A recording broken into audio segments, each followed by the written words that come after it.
స్వతసిద్ధంగా ఇది చెప్పాను కదండి. బాదామి చాణక్యలో రెండవ పులకేశి అనే మహారాజు ఇక్కడ ఆలయం నిర్మించారు. 13వ శతాబ్దంలో బహ్మనీ సుల్తాన్లు దండయాత్ర చేసినప్పుడు ఆలయాన్ని శిథిలం చేశారు. స్వతసిద్ధంగా శంకరాచార్యుల వారు ఒక్కొక్క శక్తిపీఠం దగ్గర ఒక్కొక్క శ్రీచక్రాన్ని ప్రతిష్ఠించుకుంటూ వచ్చారు. ఇక్కడ సువర్ణ శ్రీచక్రాన్ని ప్రతిష్ఠించారు. అప్పుడు ఆ బహ్మనీ సుల్తాన్లు వాళ్ళు దండయాత్ర చేసినప్పుడు విగ్రహాన్ని ధ్వంసం చేసేసి ఆ శ్రీచక్రం తీసుకుపోవడానికి వచ్చారు. వాళ్ళు శ్రీచక్రం తీసుకుపోయారు. మన వాళ్ళు విగ్రహాన్ని ధ్వంసం చేస్తారని విగ్రహాన్ని ధ్వంసం చేయకుండా శివాలయంలో ఒక చిన్న గూట్లో భద్రపరు. అయితే వారికి తెలిస్తే ఎప్పటికైనా ప్రమాదమే, ఎప్పటికైనా విగ్రహాన్ని భిన్నం చేస్తారని ఎవరికి తెలియకుండా గుప్తంగా మన నిత్యారాధన చేసినప్పుడు వాళ్ళు ఎప్పుడైనా గుర్తుపడతారేమో అని నిత్యారాధనగా మానసికంగా చేసుకుంటూ వచ్చారు. అలా కొన్ని తరాల వరకు అలాగే ఉండిపోయిందండి.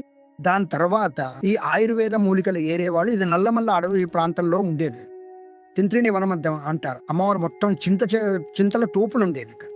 దాని మధ్యలో ఆయుర్వేద పండితులు ఆ నల్లమల్ల అడవుల్లో వెతుక్కుంటూ వచ్చి వాళ్ళు గమనించారు. అప్పటి నుంచి మళ్ళీ నిత్యారాధనలు ప్రారంభం.